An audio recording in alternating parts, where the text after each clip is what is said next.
Hello बच्चों, welcome to my YouTube channel chemistry हम। It's good to be smarter. Last video में हमने inductive effect के बारे में पढ़ा था, जिसमें हमने इंडक्टिव इफेक्ट क्या होता है और टाइप्स ऑफ इंडक्टिव इफेक्ट वगैरह ऐसी कॉमन चीज़ों के बारे में पढ़ा था।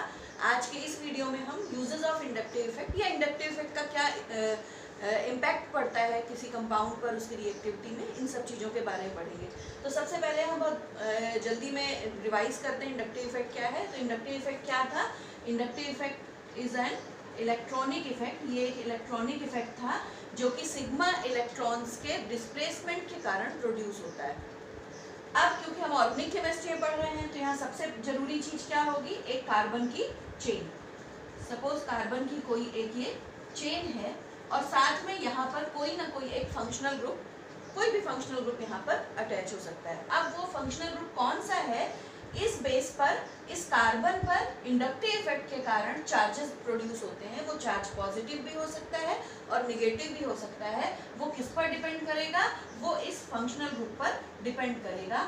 अगर ये फंक्शनल ग्रुप कार्बन के कंपैरेटिवली अधिक इलेक्ट्रोनिगेटिव है या लेस इलेक्ट्रोनिगेटिव है, अगर ये इससे लेस इलेक्ट्रोनिगेटिव है, देन क्या होगा? इस पर पार्शियल निगेटिव चार्ज प्रोड्यूस होगा और कार्बन पर क्या प्रोड्यूस होगा? Positive, partial positive charge. और ये पॉजिटिव चार्ज इस चेन के साथ पूरी चेन तक स्प्रेड होता चला जाता है, जिसका एक्सटेंट धीरे धीरे कम होता चला जाता है। लेकिन अगर ये फंक्शनल ग्रुप मोर इलेक्ट्रोनिगेटिव है comparative to carbon, more electronegative compare to carbon, then इस पर पार्शियल अगर ये लेस इलेक्ट्रोनिगेटिव है तो इस पर पार्शियल पॉजिटिव चार्ज आएगा, जबकि कार्बन पर पार्शियल निगेटिव चार्ज। जबकि अगर ये मोर इलेक्ट्रोनिगेटिव है तो इस पर पार्शियल निगेटिव चार्ज आएगा, जबकि कार्बन पर पार्शियल पॉजिटिव चार्ज आएगा। और ये पॉजिटिव चार्ज कार्बन की पूरी चेन पे स्प्रेड हो जाएगा।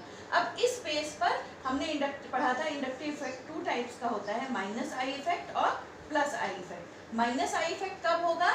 जब इस कार्बन चेन से मोर इलेक्ट्रोनिगेटिव एलिमेंट जुड़ता है, तब कार्बन पर पॉजिटिव चार्ज आता है, जबकि उस फंक्शनल ग्रुप पर निगेटिव चार्ज आता है। तो जब फंक्शनल ग्रुप मोर इलेक्ट्रोनिगेटिव हो तो कौन सा इफेक्ट होगा? तब इफेक्ट होगा माइनस आई इफेक्ट। जबकि अगर फंक्शनल ग्रुप कार्बन के कंपैरेटिव लेस इलेक्ट्रोनिगेटिव होगा तो उस इफेक्ट को हम क्या कह देते हैं? तब उस ग्रुप पर प्लस चार्ज आता है और उस इफेक्ट को हम प्लस आई इफेक्ट कहते हैं। अब मैं बहुत सिंपली एक सीरीज में, बहुत कॉमन सी सीरीज जो कि जनरली हम फंक्शनल ग्रुप्स या हम जो ग्रुप्स कार्बन सीरीज से जुड़े, चेन से जुड़े होते हैं, उनके बारे में अगर हम बात करें, तो अगर हम प्लस आई ग्रुप्स की बात करें तो मोस्ट कॉमन प्लस आई ग्रुप्स जो होते हैं वो एल्काइल ग्रुप होते हैं। अब एल्काइल ग्रुप, ये हम तीन कैटेगरीज में इनको डिवाइड करते हैं, टर्शरी, सेकेंडरी एंड प्राइमरी। तो उसी बेस पर ये भी इनकी जो इफेक्टिवनेस होता है, सबसे ज़्यादा प्लस आई इफेक्ट प्रोड्यूस करता है टर्शरी एल्काइल ग्रुप, उसके बाद सेकेंडरी एल्काइल ग्रुप, उसके बाद प्राइमरी एल्काइल ग्रुप, और प्राइमरी में भी सबसे कम होता है मिथाइल का, और उसके बाद फिर हाइड्रोजन। ये इनकी प्लस आई प्रोड्यूस करने की कैपेबिलिटी कह सकते हैं या उसको स्ट्रेंथ कह सकते हैं। जबकि माइनस आई ग्रुप्स की अगर हम बात करें तो माइनस आई ग्रुप्स में हम अगर एल्काइल के अलावा और जो भी ग्रुप्स होते हैं, ज़्यादातर ग्रुप जो होते हैं वो minus I group effect produce करते हैं, जिसमें से हम कॉमन अगर बात करें तो नाइट्रो के बाद साइनाइड, उसके बाद फिर एल्डिहाइड, कीटोन,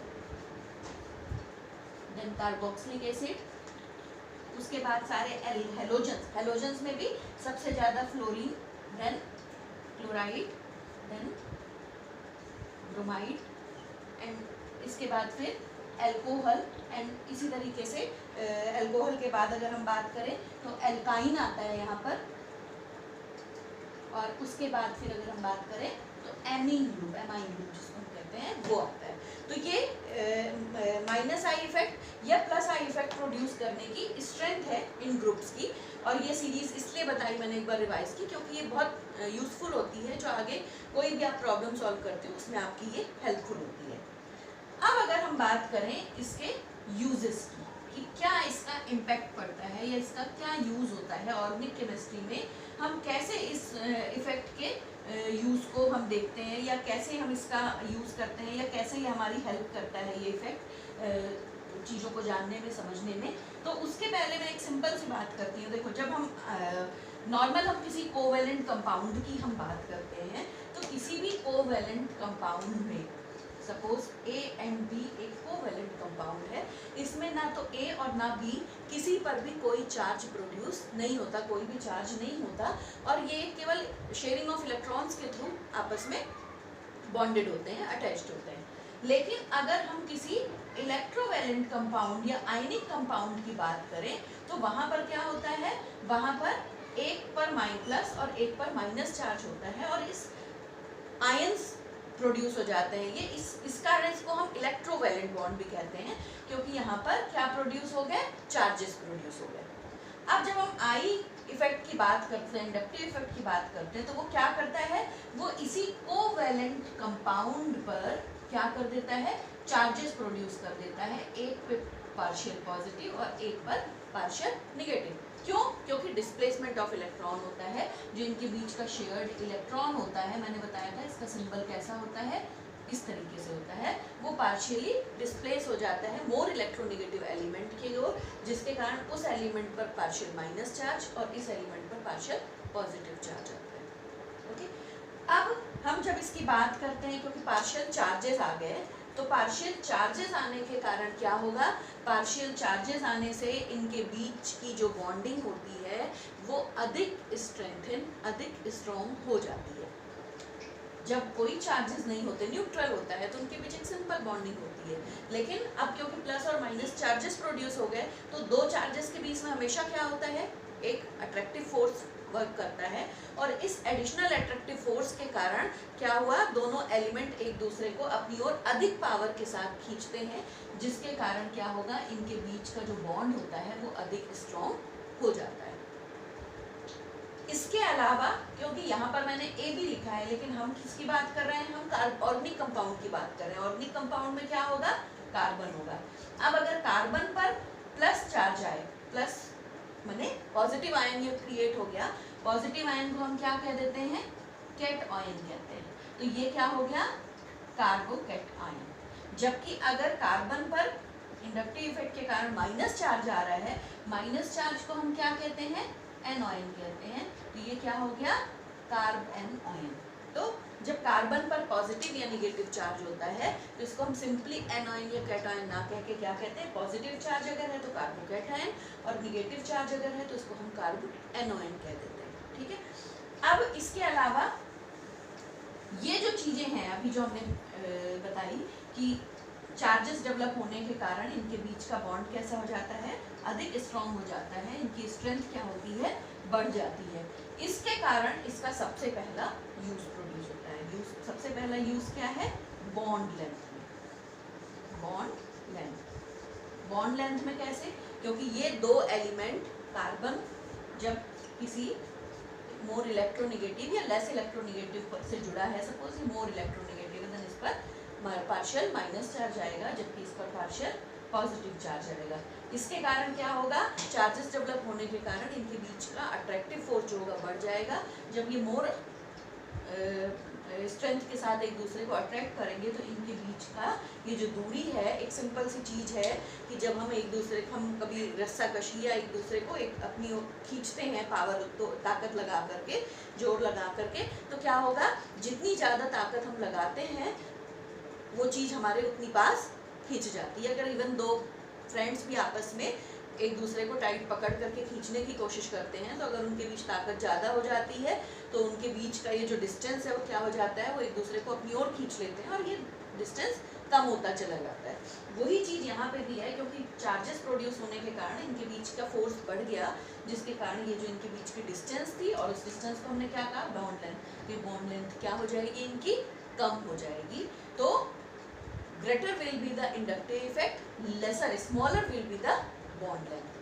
मतलब क्या हो जाएगा, ये इनवर्सली बॉन्ड लेंथ जो है वो इंडक्टिव इफेक्ट के इनवर्सली प्रोपोर्शनल होगी। जितना ज़्यादा, जितना फोर्सफुल इंडक्टिव इफेक्ट लगेगा, उतना ही smaller, shorter will be the bond length. ठीक है। अब हम बॉन्ड लेंथ के बाद हमने पढ़ा था कार्बन पर जब पॉजिटिव चार्ज आता है तो उसे हम क्या कहते हैं, कार्बोकैटायन, और जब निगेटिव चार्ज आता है तो उसको हम क्या कह देते हैं, कार्बेनॉयन। तो stability of carbocation, stability of carbocation जिसको हम C+ आयन कह देते हैं, ठीक है। तो अब देखो कोई भी आयन है, इंडक्टिव इफेक्ट के कारण क्या आ रहा है, इस कार्बन पर पार्शियल चार्ज आ रहा है। कार्बोकैटायन माने कैसा चार्ज आ रहा है, पॉजिटिव चार्ज आ रहा है। इसका मतलब इससे जो ग्रुप जुड़ा था वो कैसा था, माइनस चार्ज। अब हम यहाँ पर हम इस पूरे मॉलिक्यूल की बात नहीं कर रहे, बल्कि हम बात किसकी कर रहे हैं, केवल और केवल इस कार्बोकैट आयन की। अब कोई भी आयन, उस पर जितना ज्यादा चार्ज होगा वो उतना ज्यादा जल्दी रिएक्ट करेगा, उतना ज्यादा रिएक्टिव होगा, और वो जल्दी ही किसी दूसरे आयन को अपनी ओर खींचेगा, अट्रैक्ट करेगा, और उससे जुड़ करके कोई एक कंपाउंड बनाने की टेंडेंसी रखता है। जितना ज्यादा इस चार्ज की मेजर होगी, जित वैल्यू होगी उसकी चार्ज की, उतना ही ज्यादा उसकी रिएक्टिविटी बढ़ती चली जाएगी। और रिएक्टिविटी बढ़ना माने स्टेबिलिटी कम हो जाना, क्योंकि अब अगर रिएक्टिविटी ज़्यादा हो गई तो तुरंत रिएक्ट करके एक दूसरा मॉलिक्यूल कोई बना लेगा, अब उसके आयन की अपनी इंडिविजुअल आइडेंटिटी नहीं रह जाएगी। तो चार्जेस बढ़ना मतलब उसकी स्टेबिलिटी कम होना। तो ऐसा कोई भी ग्रुप जो इसके चार्जेस की डेंसिटी को बढ़ाएगा वो इसकी स्टेबिलिटी को घटाएगा।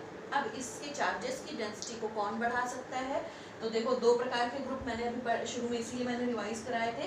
कौन कौन से ग्रुप, -I और +I।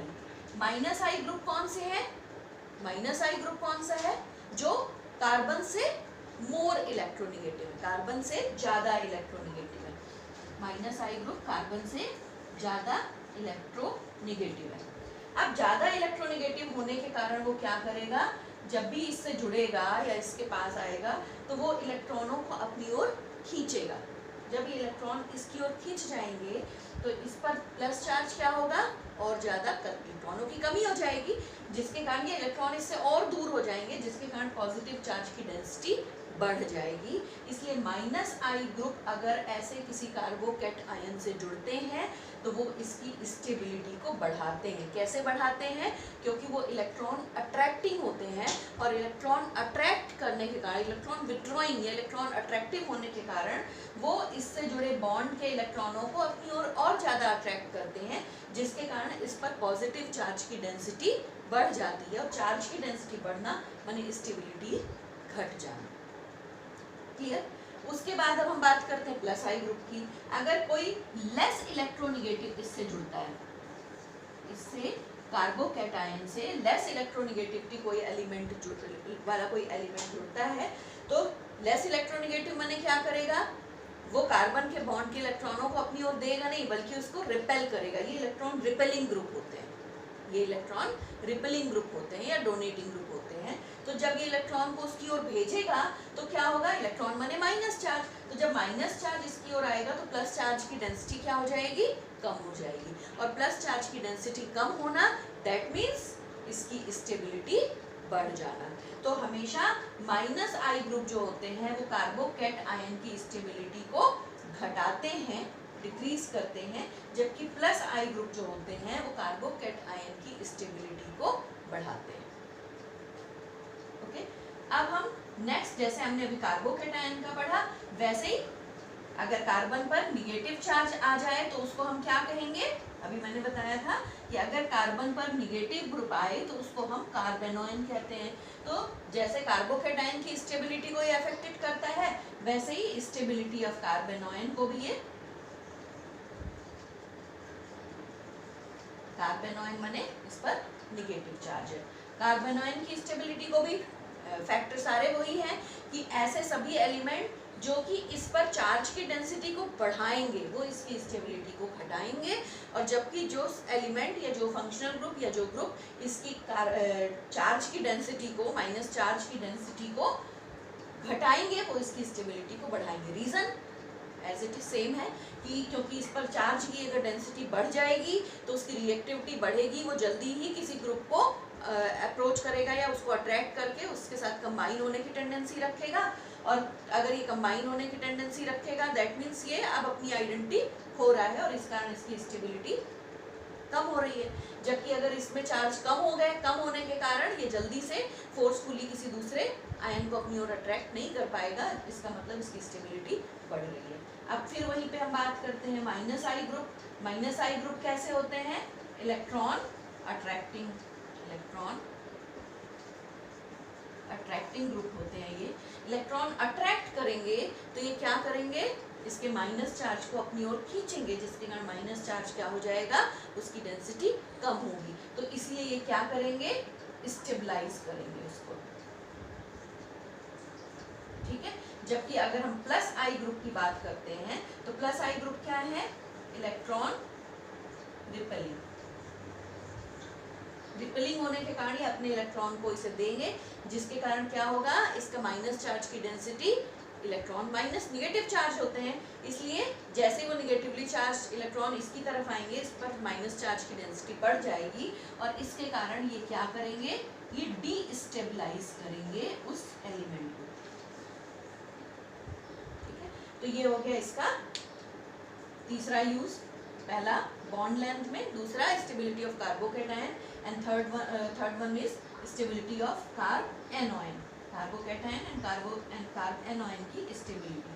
अब जैसे ये एनोन और कैटायन की स्टेबिलिटी को इफेक्ट करता है, वैसे ही ये एसिड और बेस की स्ट्रेंथ को भी इफेक्ट करता है। अगर हम बेस की बात करें, बेसिक स्ट्रेंथ की बात करें, बेसिक स्ट्रेंथ, बेस क्या होते हैं, बेस आर इलेक्ट्रॉन एक्सेप्टर होते हैं, डोनर, तो बेस आर इलेक्ट्रॉन डोनर, है ना। ऐसे सभी कंपाउंड जो कि इलेक्ट्रॉन डोनेट देने की टेंडेंसी रखते हैं, डोनेट कर सकते हैं, उनको हम बेस की कैटेगरी में लेते हैं according to Lewis acid and base concept. और जबकि एसिड इलेक्ट्रॉन एक्सेप्टर होता है, तो हम अभी यहाँ पे बेस की बात करते हैं, तो ये क्या है, इलेक्ट्रॉन डोनर। अब फिर वही हम दो प्रकार के group, minus I and plus I. अब जो भी एलिमेंट इस पर या जो भी ग्रुप इस पर क्या करेगा, इलेक्ट्रॉन की डेंसिटी को बढ़ाएगा, उसके कारण क्या हो जाएगा, इसका इलेक्ट्रॉन डोनेट करना इजी हो जाएगा, तो वो इसकी बेसिक स्ट्रेंथ को बढ़ाएगा। तो प्लस आई ग्रुप क्या होते हैं, इलेक्ट्रॉन रिपेलिंग होते हैं। इलेक्ट्रॉन रिपेलिंग माने इलेक्ट्रॉन को उसकी ओर ट्रांसफर करते हैं, डिस्प्लेस करते हैं, जिसके कारण इलेक्ट्रॉन डेंसिटी, उस कार्बन पर इलेक्ट्रॉन डेंसिटी या उस एलिमेंट पर इलेक्ट्रॉन डेंसिटी बढ़ जाती है, और उस इलेक्ट्रॉन डेंसिटी बढ़ने के कारण ये इलेक्ट्रॉन डोनेट करना इसके लिए इजी हो जाता है, और इस कारण बेसिक स्ट्रेंथ बढ़ता है। तो प्लस आई ग्रुप क्या करते हैं, ये इंक्रीज करते हैं बेसिसिटी को, जबकि minus I group electron attract करते हैं। जब उन्होंने इलेक्ट्रॉन को अपनी ओर अट्रैक्ट कर लिया, तो जो एलिमेंट है, जो सेंटर है, सेंट्रल एटम है, उस पर इलेक्ट्रॉन की डेंसिटी कम हो गई, जिसके कारण वो उसको अब डोनेट करना इजी नहीं होता, जिसके कारण ये क्या करते हैं, डिक्रीज द बेसिसिटी। क्यों? बिकॉज ऑफ, क्या करता है ये, डेंसिटी को घटाने के कारण। इसी तरीके से जैसा बेसिक स्ट्रेंथ वैसे ही एसिडिक स्ट्रेंथ, इसका बिल्कुल रिवर्स, क्योंकि इलेक्ट्रॉन, एसिड क्या होते हैं, इलेक्ट्रॉन एक्सेप्टर होते हैं, एसिड आर इलेक्ट्रॉन एक्सेप्टर होते हैं। अब माइनस आई ग्रुप क्या करता है, इलेक्ट्रॉन अट्रैक्ट करता है। इलेक्ट्रॉन अट्रैक्ट करने के कारण उस सेंट्रल एटम पर इलेक्ट्रॉन की डेंसिटी कम हो जाती है, जिसके कारण वो इजीली इलेक्ट्रॉन एक्सेप्ट कर पाता है। इसलिए माइनस आई ग्रुप क्या करेगा, इंक्रीज करता है इसकी एसिडिक स्ट्रेंथ, जबकि प्लस आई ग्रुप क्या करता है, क्योंकि ये इलेक्ट्रॉन को डोनेट करता है, और डोनेट करने के कारण उस पर इलेक्ट्रॉन की डेंसिटी बढ़ जाती है, जिसके कारण अब उसको इलेक्ट्रॉन एक्सेप्ट करने में प्रॉब्लम होगी, और इस कारण से ये क्या करेगा, डिक्रीज द एसिडिक स्ट्रेंथ। तो ये इसके यूजेस थे। कौन कौन से यूजेस था, बॉन्ड लेंथ कैसे होता है इफेक्टिव, क्योंकि इंडक्टिव इफेक्ट के कारण उसके दोनों टर्मिनल्स पर क्या, एंड पे क्या आ जाता है, चार्जेस आ जाते हैं। उन चार्जेस के आने के कारण उनके बीच का जो अट्रैक्शन है, अट्रैक्टिव फोर्स है, वो बढ़ जाता है, जिसके कारण उनके बीच की डिस्टेंस, और उसी डिस्टेंस को हम क्या कहते हैं, बॉन्ड लेंथ, वो क्या हो जाएगी, कम हो जाती है। तो जितना ज़्यादा इंडक्टिव इफेक्ट होगा, बॉन्ड लेंथ उतनी ही कम होती है। दूसरा हमने पढ़ा स्टेबिलिटी ऑफ कार्बोकैटायन, ऐसे ग्रुप जो कि कार्बन पर चार्जेस को बढ़ाएंगे वो उसकी स्टेबिलिटी को घटाते हैं, जबकि चार्जेस को घटाने वाले ग्रुप उसकी स्टेबिलिटी को बढ़ाते हैं। अब क्योंकि यहाँ कार्बोकैटायन पर प्लस चार्ज है और प्लस चार्ज को कौन बढ़ा सकता है? माइनस आई ग्रुप, क्योंकि वो इलेक्ट्रॉन अट्रैक्टिंग है, इसलिए माइनस आई ग्रुप उसकी स्टेबिलिटी को घटाते हैं, जबकि प्लस आई ग्रुप इसकी स्टेबिलिटी को बढ़ाते हैं। इसका रिवर्स स्टेबिलिटी ऑफ कार्बो एनायन में, क्योंकि कार्बन पर यहाँ पर निगेटिव चार्ज है और निगेटिव चार्ज को कौन बढ़ाएगा? जो कि उसको इलेक्ट्रॉन देने वाले होंगे, electron repelling group. Electron repelling माने प्लस आई ग्रुप, तो plus I group carbon ion की स्टेबिलिटी को घटाते हैं, जबकि माइनस आई ग्रुप इसकी स्टेबिलिटी को बढ़ाते हैं। अब नेक्स्ट है बेसिक स्ट्रेंथ और acidic strength. Base are electron donor, minus I group क्या करते हैं? इनको इलेक्ट्रॉन क्या करते हैं? अपनी ओर अट्रैक्ट कर लेते हैं, जिससे इसकी इलेक्ट्रॉन डेंसिटी कम हो जाती है, जिसके कारण ये इलेक्ट्रॉन डोनेट प्रॉपर नहीं कर पाता और इस कारण इसकी डेंसिटी डिक्रीज होती है। जबकि प्लस आई ग्रुप इसको इलेक्ट्रॉन देते हैं, रिपेल करके इसको प्रोवाइड कराते हैं, जिससे इसकी इलेक्ट्रॉन डोनेट करने की कैपेबिलिटी बढ़ती है, जिसके कारण बेसिक स्ट्रेंथ भी इसकी बढ़ती है। इसके रिवर्स में acidic strength, acid are electron acceptor, क्योंकि वो इलेक्ट्रॉन एक्सेप्ट कब करेगा? जब उसके पास इलेक्ट्रॉन की कमी होगी, इलेक्ट्रॉन डेंसिटी उस पर कम होगी। तो माइनस आई ग्रुप जो होते हैं वो इलेक्ट्रॉन अट्रैक्ट करके उसके ऊपर इलेक्ट्रॉन डेंसिटी को कम करते हैं, जिसके कारण वो इजीली इलेक्ट्रॉन एक्सेप्ट करता है, जिसके कारण उसकी एसिडिक स्ट्रेंथ क्या होती है? इंक्रीज हो जाती है। जबकि इसके रिवर्स प्लस आई इफेक्ट में क्या होता है? प्लस आई ग्रुप क्या करते हैं? इलेक्ट्रॉन रिपेल करके इसके ऊपर इलेक्ट्रॉन डेंसिटी बढ़ा देते हैं और इलेक्ट्रॉन डेंसिटी बढ़ जाने के कारण अब ये जो इलेक्ट्रॉन है, जब ये जिन इलेक्ट्रॉनों को अट्रैक्ट करना था इसे या एक्सेप्ट करना था, वो रिपेल करेगा उनको और इस कारण से एसिडिक स्ट्रेंथ जो होगी इसकी घटती है। तो ये इसके uses of inductive effect, impact of inductive effect था। आज के वीडियो में हम केवल इतना ही पढ़ेंगे। नेक्स्ट वीडियो में हम किसी दूसरे टॉपिक के साथ फिर से आपको वेलकम करेंगे। Thank you.